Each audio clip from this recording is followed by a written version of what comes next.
land, a situation which could further lead to tension in the area.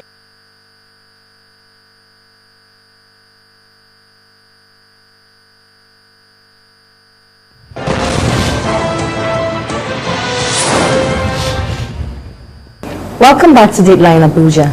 I'm still with the Director General of the National Oil Spill Detection and Response Agency, Mr. Pt.2. You were just telling me about the reasons why you started working on the amendment of the NOSDA Act, and then you've just talked about the point for the need to punish appropriately the people who are guilty of this oil spillage, and then issue a fine. And besides that, what else caused you to really pursue this amendment? Yes, we believe that issues concerning compensation and claims should be properly addressed, because we have found that over time, since the inception of this industry in the country, only very few people have benefited from the, maybe through compensation and some kind of appeasement for the devastation of the environment. Most cases always end up in court, and you have a lot of adjournments upon adjournments, and the poor communities don't have money to hire lawyers. So you have claim agents who come in, and in cases where the compensation is paid, 1/3 of the money is taken by the claim agents. So the NOSDA Act gives us, that power to act as trustees for these communities and to help in damage assessment, evaluating the damage that has been caused by, these pollutions. But mind you, we are only looking at cases where the cause of the spill is not sabotage or third-party interference. When there is a third-party interference or sabotage, no compensation claims are made.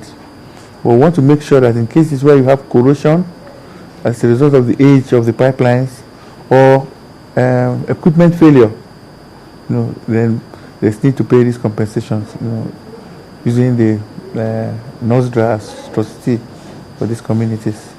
Some oil companies have criticized the bill to amend your act, and they're saying that it imposes penalties on them, even in situations where they have no control over. Well, what is your take on that? No, I don't agree with them. I don't agree, because our job, we are regulators and impartial ones for that matter. We are there to see for ourselves who is responsible. In cases where the spill is caused by third party, we will not take sides with the communities, definitely, because we have been taught that we cannot kill the goose that lays the golden egg. The oil company, the oil is the base of this country, economic base of this country. So while regulating, we don't want to kill the goose that lays the proverbial golden egg. Let's look at the issue of the oil spill in Ogoniland. What have you been able to do about that? When this matter came to a head, actually, we went ahead to commission the United Nations Environmental Program to carry out a study on the impact of the oil industry in Ogoniland. So during this study, some of our staff, especially those in Port Harcourt, were drafted to do the job, and that it ended up with a report, very fine report, presented by UNEP on recommendations for for us to be able to restore the Ogoni land area, rehabilitate and restore the environment to what it used to be. It's also said that no amount of compensation can make up for the gross hazardous effects and impacts on the lives of the people in these communities. Well, what can you tell me about that? I think it will take considerable time, because first of all, you have the refinery around Okrika, around Eleme, where in some cases you find refined fuel in groundwater. This is one of the findings of the UNEP report. Then water, like I said, a lot of water mixed with oil, a lot of mud mixed with the oil, mangrove you have what you call water bath marks all over. If you're having your bath, with soap, and you block the water, by the time you finish your bath, if you remove the plug, the water will go down, but you still see the mark resulting from the dirt from the body. You know what I mean? So that's how oil is all over the place, and it's going to take a lot of time because you need extra methods, very serious, strong methods to be able to burn off those oils. I mean, by burning, I mean removal of those oils. It will take a long time. But the youths are not helping matters because, going land now, especially around Bodo City, many of these youths are involved in artisanal refining. And so, at the end of the day, you say, how do you blame the oil companies? They are complicating the matter, rather than stay away from it. That's why we actually advocate that rather than distill crude oil, the youth can resort to planting trees, replacing those trees that have been killed off by the oil. In that way, they will earn what we call carbon credits. I was talking about it this afternoon. Carbon credits is an international way of earning money. If the oil companies that are polluting start planting trees, then they are reducing the burden they have placed on the environment by spilling. In the same way, if these youths that are trying to distill crude oil, if they stop it and resort to planting trees or doing things that are green in nature, they can earn credits, earn money. There are companies that can sponsor that worldwide. Well, will the petroleum industry bill, is it going to have any impact on oil spillage in the country? Well, I should say yes. The petroleum industry bill is a document, that will help to reposition the industry.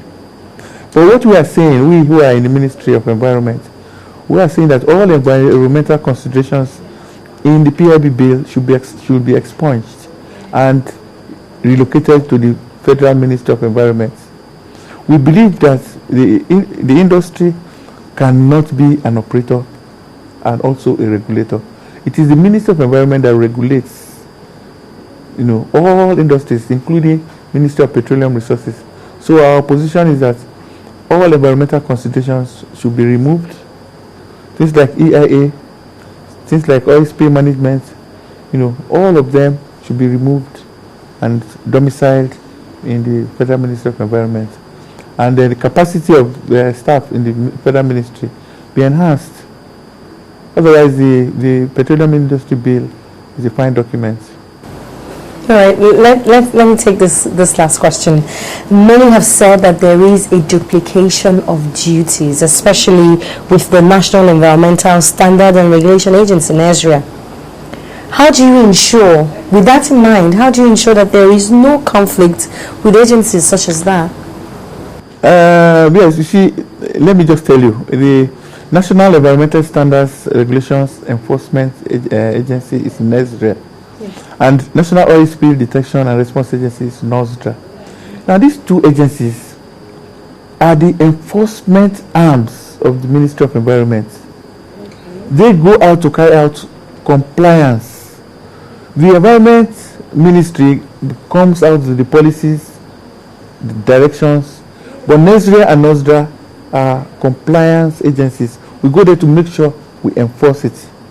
Now, the recent issue of NESRA and the Ministry of Communications about the use of masks, some of these masks, they release some radiations that are injurious to human health. Okay. There are certain radiations that could pass through a female and she will not have issues anymore. Yes, if there are X-rays and dangerous rays that passes through, even for the male, the reproductive organs can be neutralized by some of these rays, depending on the distance of that mask from the area, so there should be that critical, the idea there is to maintain human health. And that is why there was a clash between NESRA and the Ministry of, the Communications Commission. Yes. We do have overlap in functions too with the Directorate of Petroleum Resources. Even though these days we want to say that we are all there to collaborate together. It's very clear. One person regulates and the other one organizes the resources. We believe that DPR is in charge of all the petroleum resources in this country. But we also believe that it is us that should regulate